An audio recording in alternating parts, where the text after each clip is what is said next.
Hello，大家好。今天给大家去分享的视频主要分为两个板块。第一个板块就是将一张图片替换掉背景之后，利用高清修复生成浅空间图像来修复和优化这张图片，从而生成一张具有景深效果的这样一张图。景深呢，就是可以把前景和后景分开，突出主体。那么像这张图就是突出人物这个主体，这是第一个板块，生成具有景深效果的图。第二个板块就是我们有一张具有景深效果的图，但是我们不想要有这种景深效果。那第二个板块就是分享怎么去掉这个景深，生成这么一张图片。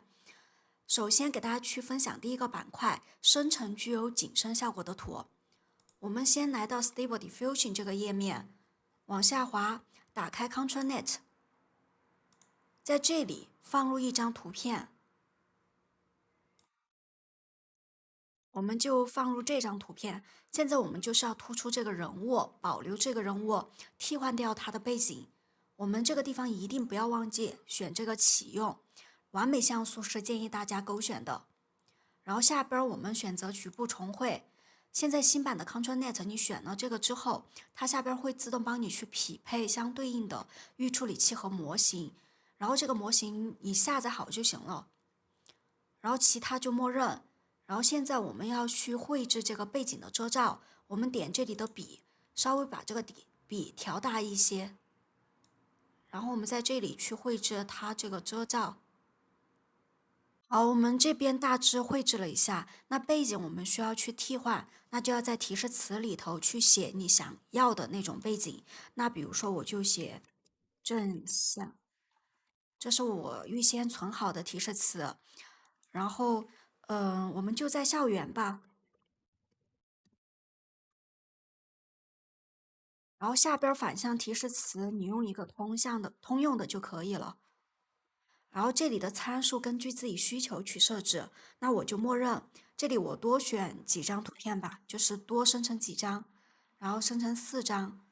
那这个地方我们点生成，好，生成了，我们一起来看一下。我们在这里头去选择一张你觉得还比较满意的背景。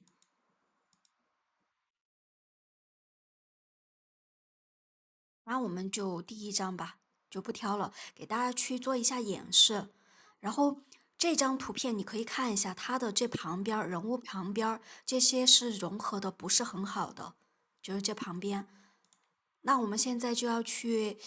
下一步操作，就是点这里高清修复，然后放大算法，我们就选择这个浅变量 latent 这个算法，然后高清修复采样次数我们就1次。然后重绘幅度0，然后我们这里好了之后，我们下边这里生成的批次我们要改成1，然后这里的种子我们要把这张图，就是我们选中这张图，它的种子固定一下，就是固定好这个种子，然后我们再点生成。好，生成了，我们一起来看一下，这样我们就得到一张放大的浅空间的图像。可以看一下后边的背景是已经模糊掉了，但是这边融合的不是很好。那我们就要把它放到图生图里来，就是点这里图生图。如果你想这个人物有一点细节的改变，那你可以在下边就是反复进行图生图就可以了。但是如果你想保留这个人物，那么你就要去做这个人物的遮罩，去把它保留下来。你可以利用插件或者 PS 等一些工具去做这个人物的遮罩。比如说我把它保存出来，就 test4吧。然后我们保存的这张图，我们要把它放到这个 PS 里头来。这里你可以选择这个魔法棒，然后这里选择主体，它会自动帮你去选择这个人物。当然这里框选的不是很好，那我们在这个地方选择并遮住。在这里我们可以去选择一张你觉得你看起来比较方便你看的图，然后选好了之后点这个，然后这个加号就是增加框选的地方，减号就是去掉框选的地方。这里我就简单给大家去操作一下，就是不会那么精细。你也可以使用那种插件去做这种蒙版，会方便很多，因为我没下载那些插件嘛。然后大致的去操作了一下，就这样。然后来到这里之后，我们鼠标右击，然后选择反向，按 Delete。这里我们就用这个黑色去填充，然后鼠标右击，选择反向，就是选择这个人物，然后再按 Delete，我们用白色去填充。然后这个就是我们需要的蒙版了。然后我们点这里的文件，把这张蒙版导出来，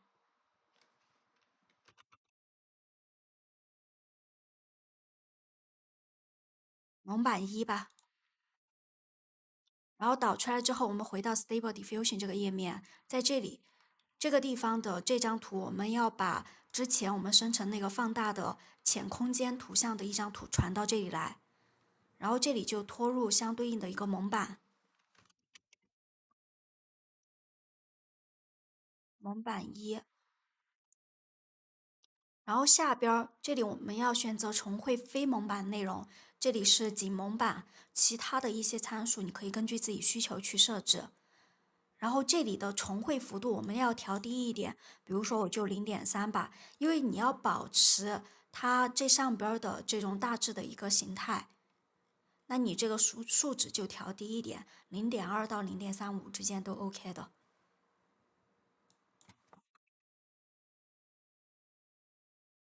然后下边的脚本我们可以选择这个回送的脚本，这个脚本呢，它其实就是图生图的一个批量操作。它什么意思？简单给大家去说一下。我们到这个图生图这边来好说一些。它就是将这张图片进行图生图，然后在这里生成图片，生成的这张图片，然后又回送到这边来，然后作为下一次图片的参考，然后再次进行这个图生图，然后再在这里生成图片，生成的图片又回送回来，就是这样反复的去操作，然后直到达到设置的那个迭代的次数，就是这个次数，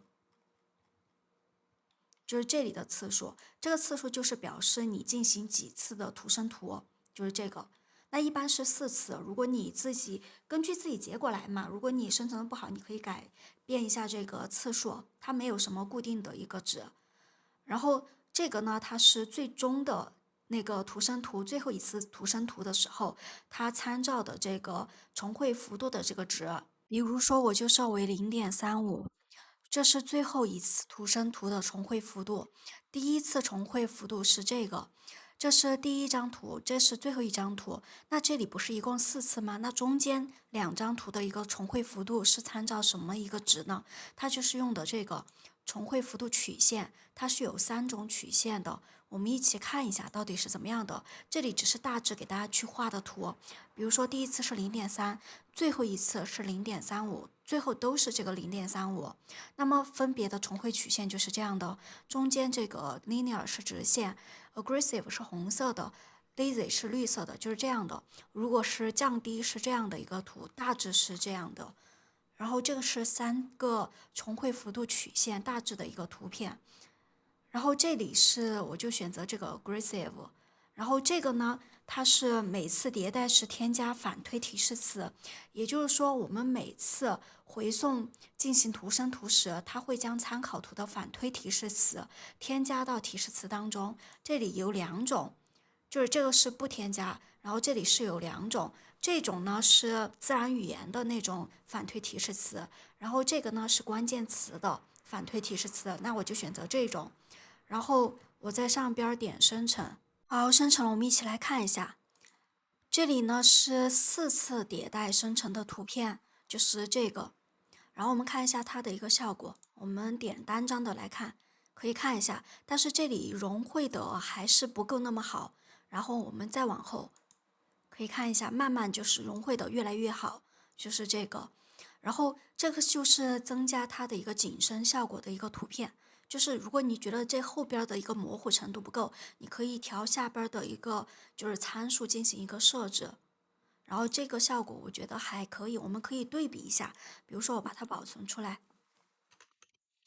，test5，然后我们跟之前的那张图去，就是说跟那张图去对比一下，就是我们更改的那张图，应该是这张。我们是把这个背景改成了这样的一个背景。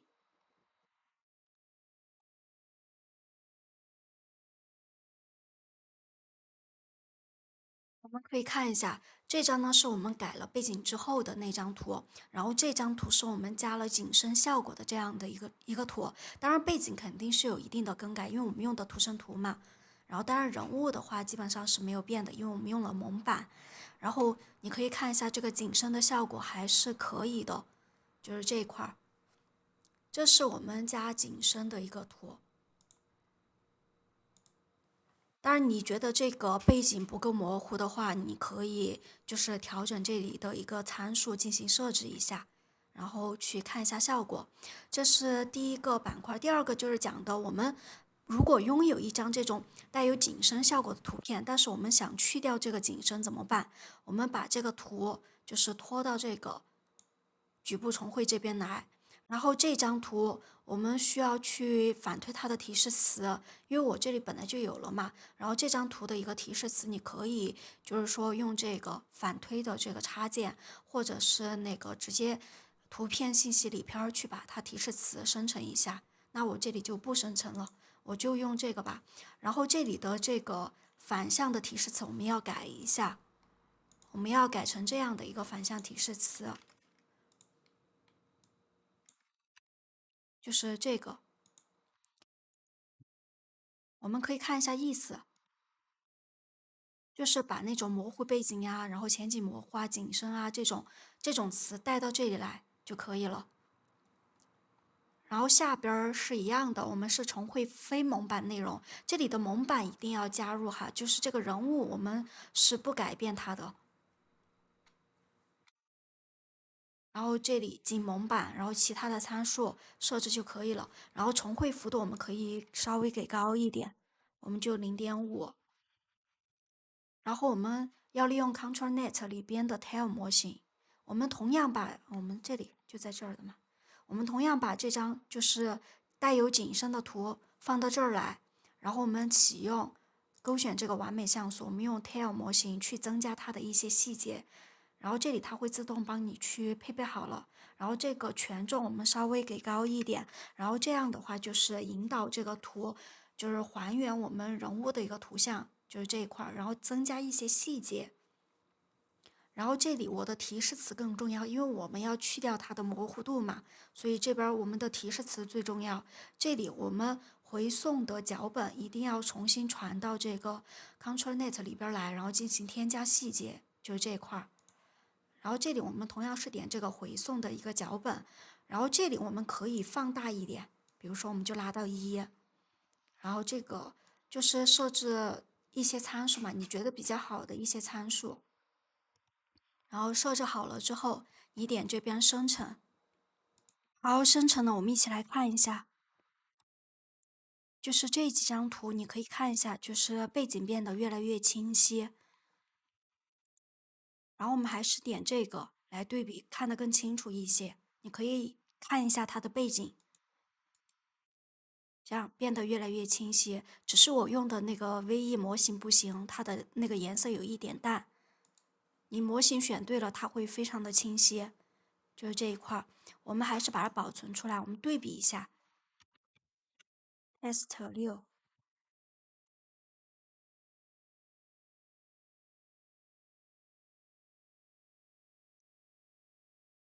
你可以看一下，这是 test5的时候，我们往后翻，你可以看一下，就变得非常清晰了。那可以看一下的。当然细节肯定是有一定变化，因为我们用的图生图的功能嘛，就是这一块这个就是我们今天分享的内容。